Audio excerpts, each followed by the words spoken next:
बगल के साथियों को इस मां के लड़ाई के लिए जिस तरीके से आप आए, इसके लिए आपको धन्यवाद देता हूं। ये ताकत यदि पप्पू यादव को मिलता रहा तो मैं जीते जी इस बिहार से अपराधी नेता के गठजोड़ को मिटा के ही दम लूंगा, चाहे अंजाम जितना खराब हो। जब तक अपराधी माफिया मिटेगा नहीं, हम चैन से नहीं बैठेंगे। बहुत बहुत धन्यवाद। फिर मेरा नारा मत दीजिए, मैं माइक से बोलूं या वैसे बोलूं?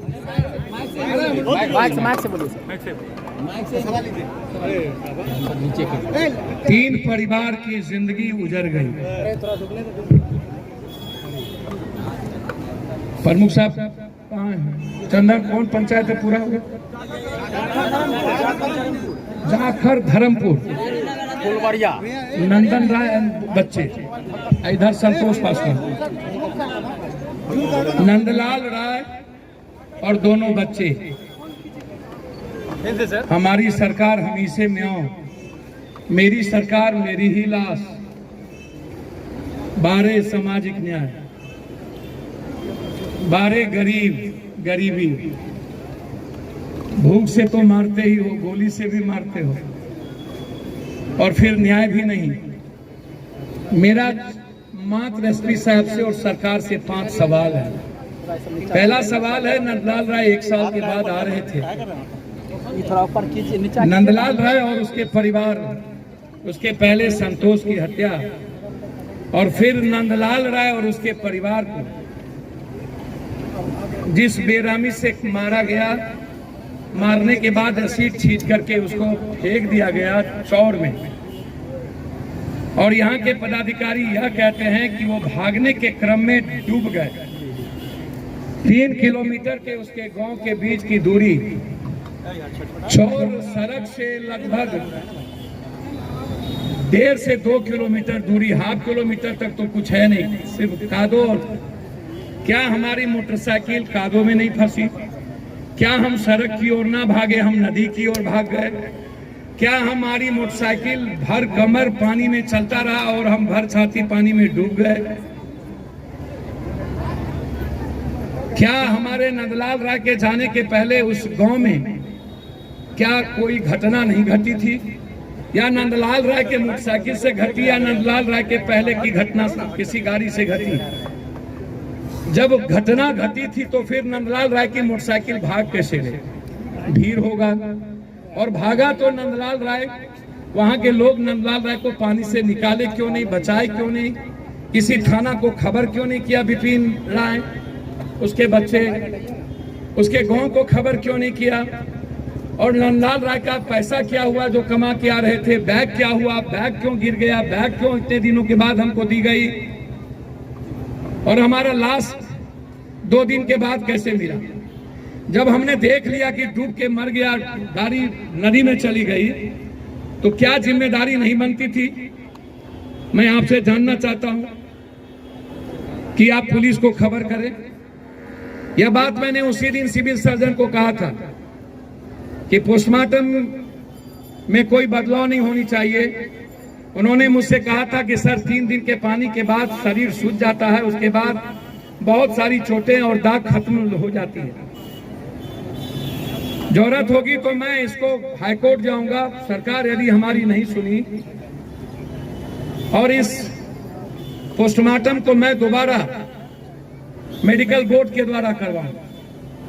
मैं छोड़ूंगा नहीं यदि जरा भी कोई लिपापोती हुई। लेकिन हम सरकार से एसआईटी जांच, एसपी साहब आपसे मैं आग्रह करूंगा। लोगों का आरोप है कि डीएसपी साहब या अन्य पदाधिकारी परिवार से, जिसने मारा वो उस परिवार से वो भिले हुए। मैं चाहूंगा कि हम तो ये आरोप नहीं लगाएंगे, लेकिन हमारे समाज के लोग कह रहे हैं कि वो मिले हुए। लोगों ने इस केस को दबाने की कोशिश की, वो ताकतवर लोग हैं, पैसे वाले लोग हैं, और इतनी बड़ी घटना को एक सप्ताह तक दबा के रखना, 8 दिनों तक किसी भी थाना का वहां नहीं जाना। एक तरफ डीलर को, एक पासवान डीलर था नदी के उस पार, उसकी भी हत्या, संतोष पासवान की भी हत्या। लगातार रोसड़ा और समस्तीपुर में murder murder murder murder murder murder, और वो भी गरीब, कमजोर और मजबूर आदमी का। इसीलिए हम इस केस को, दोनों तीनों परिवार के केस को न्यायिक जांच के लिए हम चाहेंगे कि मॉनिटरिंग न्याय के तहत हो, इसकी एसआईटी से जांच हो, एसपीडी ट्रायल हो, सरकार या तो परिवार में एक नौकरी या तो 20-20 लाख रुपया दिया जाए, एसपीडी ट्रायल करके फांसी की सजा हो। इस केस को, यह भीड़ जो 5000 की आप महिला, औरत, बेटी, बहन को देखा है, ये लड़ने के जज्बा और उस परिवार के जिसकी सब कुछ सारी उम्मीद छीन गई। हमारा समाज को इतना कमजोर समझ लिया कुछ गुंडों ने। सबसे ताकतवर समाज, दलित, कमजोर, वंचित, राय, चाहे शर्मा हो, जोला हो, शाह हो, चौधरी हो, नुनिया हो, जादव हो, कहार हो, कुर्मी हो, और गुंडे ने हमारे ही समाज पर जुल्म कर दिया और हम बर्दाश्त कर लेंगे। गुंडा किसी का जाति नहीं होता, कोई धर्म मजहब नहीं होता। गुंडा गुंडा है, माफिया माफिया है। हमारी लड़ाई गुंडों से है, किसी जाति धर्म मजहब से नहीं। इसीलिए हम लोग अपने न्याय के लिए आज यहाँ आए थे। हमें ना किसी को गाली देनी थी, ना हमें किसी से लड़ना है, हमें सिर्फ न्याय चाहिए। और हम उम्मीद करते हैं नीतीश बाबू और तेजस्वी बाबू, कब तक हमारे लोगों की लाशें गिरेगी, कब तक मेरे ही समाज के लोग मारे जाएंगे, मेरे ही बेटी किसी बलात्कारियों का शिकार होगा, कब तक हम न्याय से वंचित रहेंगे। हम उम्मीद करते हैं जनता बचेगी तब तो 24 जीतिएगा। पहले हम लोग अपनी जनता को तो बचा लें, पहले हम लोग बिहार के सारे 13 करोड़ लोगों के लिए तो लड़ लें। इसीलिए ये लड़ाई छोटी नहीं है, हम छोटी छोटी बातों की लड़ाई को लड़ते हैं। हम, या कोई यह ना समझे यह छोटा बात था इसलिए खत्म हो जाएगा।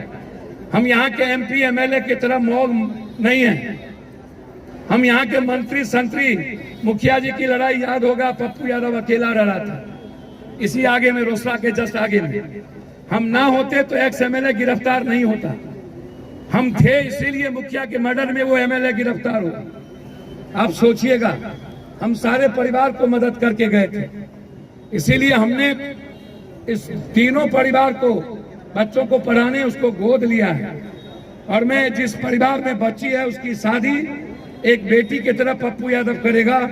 लेकिन हम एसआईटी के जांच के लिए सरकार से लड़ेंगे ही नहीं। जरूरत पड़ेगी तो इस केस के एसआईटी के जांच के लिए हाई कोर्ट में भी इस महीना के बाद हम फाइल करेंगे। बहुत बहुत धन्यवाद, शुक्रिया।